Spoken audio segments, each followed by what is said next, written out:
ভাৰত মাতা কি সকলোৱে সহযোগ কৰিব দেই আন্তৰিকতাৰে ভাৰত মাতা কি ভাৰত মাতা কি আজি বামুণীগাঁও সমষ্টিৰ বেলগুৰি বিটুৰতাৰী এই পবিত্ৰ হৰি মন্দিৰৰ প্ৰাংগণত আয়োজিত আগন্তুক ৰাভা হাছং সাহিত্য পৰিষদৰ নিৰ্বাচনৰ এই নিৰ্বাচনী প্ৰচাৰ সভাত আমাৰ মাজত উপস্থিত থকা ভাৰতীয় জনতা পাৰ্টিৰ অসম প্ৰদেশৰ মাননীয় সভাপতি তথা মংগলদৈ লোকসভা সমষ্টিৰ জনপ্ৰিয় সাংসদ পৰম শ্ৰদ্ধেয় দিলীপ শইকীয়া ডাঙৰীয়া বিটিআৰৰ মুৰব্বী পৰম শ্ৰদ্ধেয় প্ৰমোদ বড়ো ডাঙৰীয়া গুৱাহাটী লোকসভা সমষ্টিৰ পৰম শ্ৰদ্ধাৰ সাংসদ মাননীয় বিজুলী কলিতা মেধি ডাঙৰীয়ানী মাননীয় বিধায়ক স্থানীয় বিধায়ক হেমাংগ ঠাকুৰীয়া ডাঙৰীয়া দক্ষিণ কামৰূপ জিলা বিজেপিৰ সভাপতি অঞ্জন গোস্বামী ডাঙৰীয়া ৰাজ্যিক সমিতিৰ উপসভানেত্ৰী প্ৰাক্তন অসম চৰকাৰৰ মন্ত্ৰী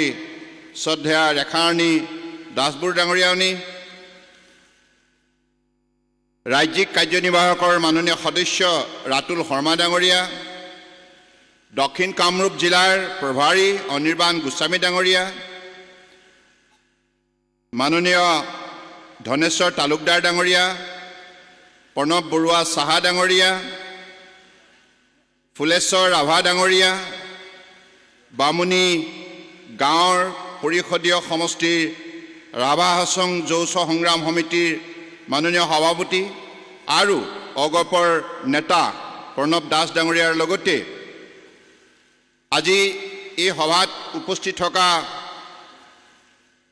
বিজেপি এজিপি আৰু ইউপিপিএলৰ পৰম শ্ৰদ্ধাৰ কাৰ্যকৰ্তাসকল সমবেত ৰাইজ আৰু সাংবাদিক বন্ধুসকল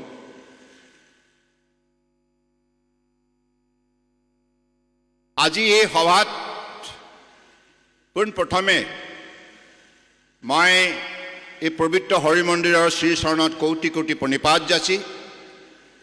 ৰাইজৰ মই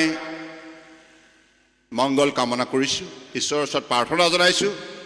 এইখন সমাজ সদায় সুন্দৰ হৈ থাকক সুস্থ হৈ থাকক সবল হৈ থাকক আৰু ঐক্যবদ্ধ হৈ থাকক ঈশ্বৰে যেন সকলোকে এই শক্তি প্ৰদান কৰে নিৰ্বাচনী প্ৰচাৰ সভা আপোনালোকে সকলোৱে জানে আমাৰ উদ্দেশ্যৰ কথা অজিত ৰাভা ডাঙৰীয়া বিজেপিৰ প্ৰাৰ্থী ইতিমধ্যে উপৰোক্ত বক্তা দিলীপ শইকীয়া ডাঙৰীয়া প্ৰমোদ বড়ো ডাঙৰীয়াই তেখেতৰ বিষয়ে তেখেতৰ সবিশেষ ব্যাখ্যা কৰিলে আপোনালোকৰ মৰমৰ এয়া অজিত ৰাভা এজন অত্যন্ত সক্ৰিয় যুৱ নেতা গতিকে এইগৰাকী যুৱ নেতাই আপোনালোকৰ যদি আশীষ বুটলিবলৈ সক্ষম হয় আপোনালোক সকলোৱে মিলি যদি নিজৰ পুত্ৰ হিচাপে আপোন হিচাপে নিৰ্বাচনত সহযোগ কৰে নিশ্চিতভাৱে এই বামুণীগাঁও সমষ্টিৰ উন্নয়নৰ গতি তীব্ৰ ৰূপ ধাৰণ কৰিব বিশ্বাস কৰে নে নকৰে কাৰণ আজি একবিংশ শতিকা এই প্ৰতিযোগিতাৰ পৃথিৱীত কৰ্ম সংস্কৃতিৰ যোগেদি কঠোৰ পৰিশ্ৰমৰ যোগেদিহে আমি পৰিৱৰ্তন আনিব লাগিব মাননীয় প্ৰধানমন্ত্ৰী নৰেন্দ্ৰ মোদী ডাঙৰীয়াই কৰ্ম সংস্কৃতিৰ ওপৰত অগাধ বিশ্বাস তেখেতে সদায় কৈ আহিছে अगर परिश्रम करोगे कठोर परिश्रम तब आप परिवर्तन ला सकते हैं গতিকে কঠোৰ পৰিশ্ৰমৰ যোগেদিহে পৰিৱৰ্তন সম্ভৱ হয় হি কোনোবা ব্যক্তি হি পৰিয়াল সমাজ জিলা ৰাজ্য ৰাষ্ট্ৰ বিশ্বৰ বুকুত আজিৰ তাৰিখত যিসকলে উন্নয়নৰ উচ্চ স্থানত পদাৰ্পণ কৰিছে সকলোৱে কঠোৰ পৰিশ্ৰমৰ সাধনাৰ যোগেদি এই কাম সম্ভৱ কৰি তুলিছে। আজি ভাৰতবৰ্ষৰ মাননীয় প্ৰধানমন্ত্ৰী নৰেন্দ্ৰ মোদী ডাঙৰীয়াই যোৱা 11 বছৰ প্ৰায় 11 বছৰে তেখেতে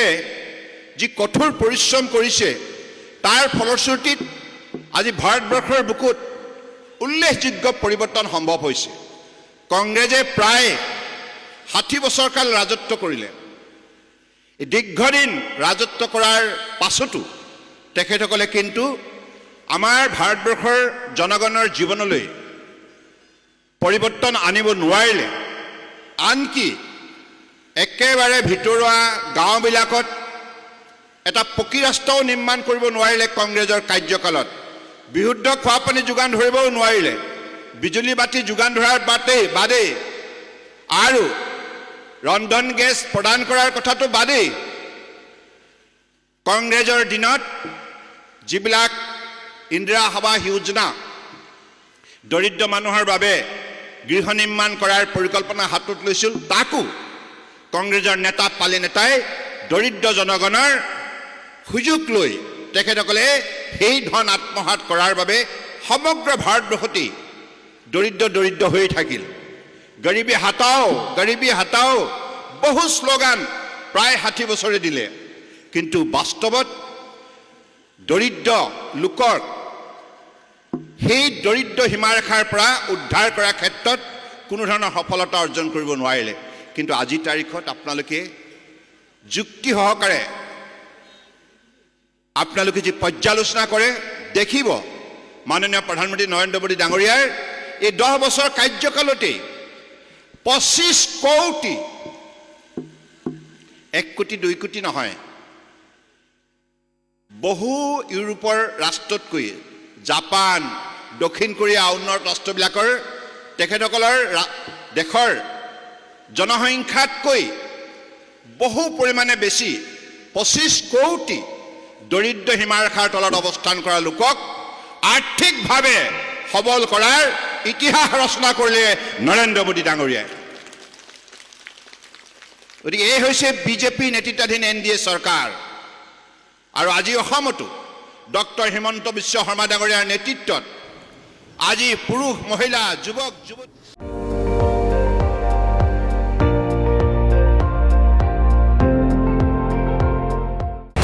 আপুনি চাই আছে ND24 সৰ্বশ্ৰেষ্ঠ নহয় সৰ্বোত্তমৰ দৌৰত।